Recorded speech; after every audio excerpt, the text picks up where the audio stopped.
per daug sunku statyti savo verslą. Jau daug žmonių tai daro ir aš tikriausiai nesugebėsiu. Ar esi kada apie tai pagalvojusi ar pagalvojęs?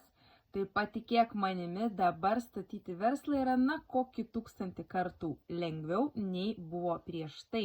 Žmonės, kurie pradėjo darbą tinklinės rinkodaros industrijoje prieš 13, 15 ar dar seniau metų, komandos narių klientų turėjo ieškoti išeidami į gatves, nes nebuvo nei Facebooko, nei TikToko, nei Instagramo ar kitos socialinės medijos. Jie turėjo kalbinti savo draugų, pažįstamų ir artimųjų ratą.